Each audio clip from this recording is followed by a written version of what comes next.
kewajiban pelaksanaan sanitasi CPPOB untuk mencapai keamanan pangan. Nah, sebelumnya kakak sendiri apa sudah pernah mengetahui mengenai kewajiban pelaksanaan sanitasi atau CPPOB? Sepertinya belum pernah karena saya pun kurang tahu apa itu CPPOB.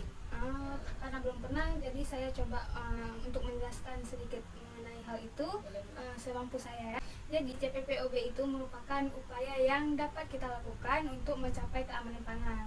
Nah, keamanan pangan itu sendiri adalah kondisi di mana pangan yang diproduksi itu bebas dari kontaminasi fisik, kimia, dan biologis.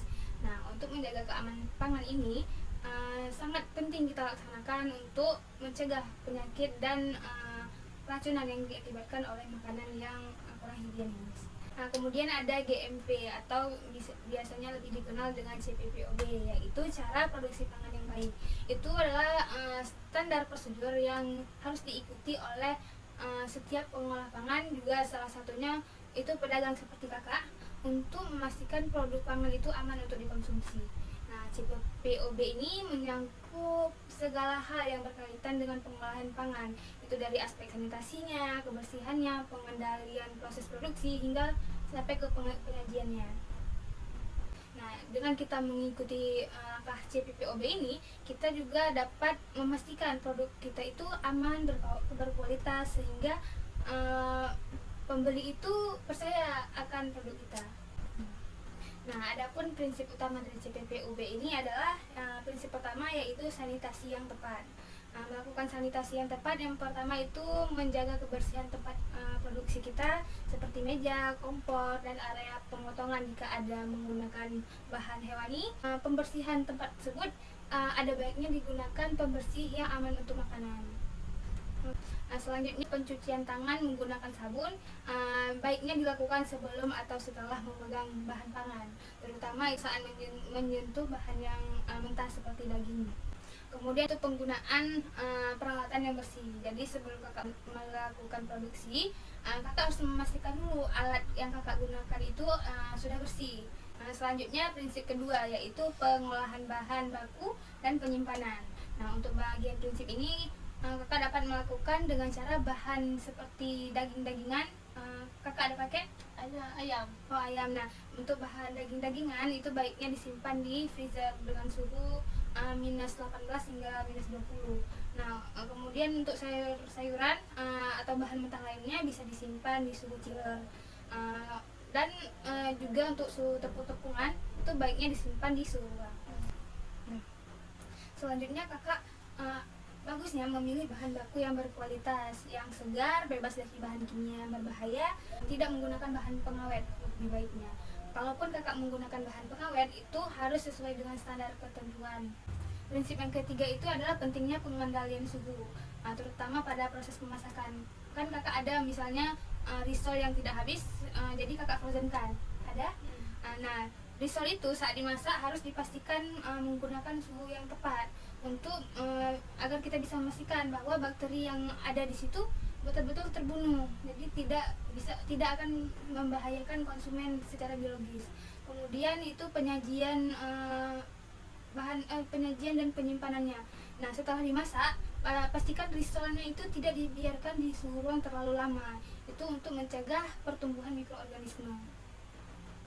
Prinsip yang keempat itu adalah label produk dan informasi terhadap konsumen. Nah, pentingnya informasi produk ini adalah memberikan informasi yang jelas tentang produk kakak, tentang bahan-bahan yang kakak gunakan, terutama bagi konsumen.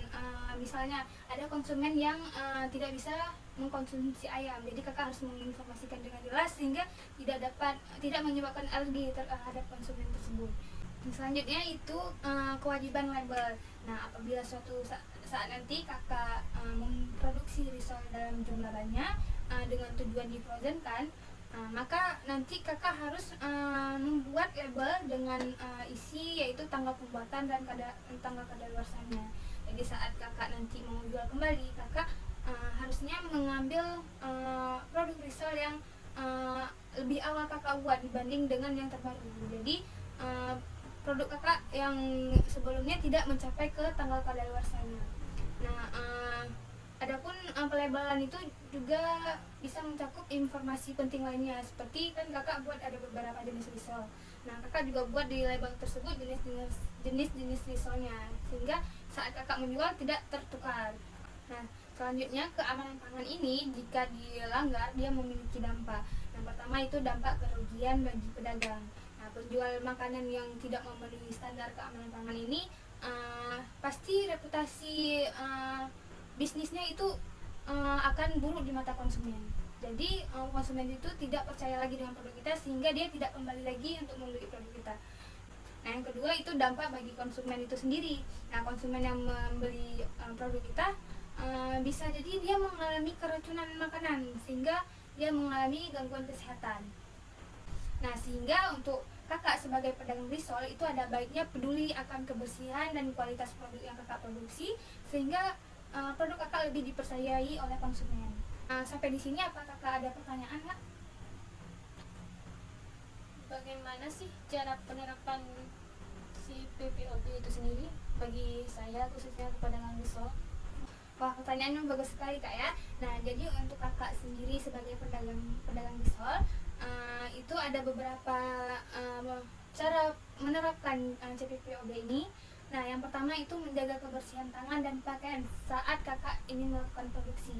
Nah, yang kedua itu kakak memastikan peralatan dapur seperti pisau, talenan, wajan itu bersih dan higienis saat kakak melakukan produksi. Lalu jika diperlukan, bagusnya itu menggunakan sarung tangan, masker, dan apron ketika memasak. Menggunakan bahan baku yang berkualitas, yang bagus, yang segar seperti yang saya jelaskan tadi, dan menggunakan air bersih. Nah, yang dikatakan air bersih ini adalah sebaiknya digunakan air minum saat proses produksi untuk menghindari kontaminasi baik kimia maupun biologisnya. Dan yang terakhir itu menjaga suhu penyimpanan bahan baku. Seperti yang dikatakan tadi, apabila bahan bakunya daging-dagingan atau risol yang ingin kakak simpan untuk besok, bagusnya disimpan di suhu freezer, itu di atas suhu minus 18 Celcius. Kemudian jika tepung-tepungan itu baiknya di suhu ruang, dan untuk sayur-sayuran di suhu chiller. Dari pertanyaan kakak hanya itu jawaban yang bisa saya jelaskan. Mungkin ada pertanyaan lagi dari seputar yang saya jelaskan atau kurang jelas? Sepertinya sudah jelas. Baik, jika tidak ada pertanyaan lagi, sebelumnya saya ucapkan terima kasih atas kesempatannya kak. Mungkin untuk sosialisasi kali ini saya cukupkan sampai di sini dulu. Jika mungkin nanti ada pertanyaan dari kakak bisa hubungi saya langsung. Sebagai penutupnya, saya punya saran dan masukan untuk kakak, yaitu sebagai pelaku usaha, kakak harus berkomitmen dalam menjaga kebersihan, keamanan pangan demi kesehatan konsumen produk kakak, agar usaha kakak nanti berkelanjutan, yaitu dengan cara melakukan CPPOB yang kita pelajari tadi. Nah, cukup sekian penjelasan saya, semoga bermanfaat untuk kakak dan usaha kakak. Assalamualaikum warahmatullahi wabarakatuh. Waalaikumsalam.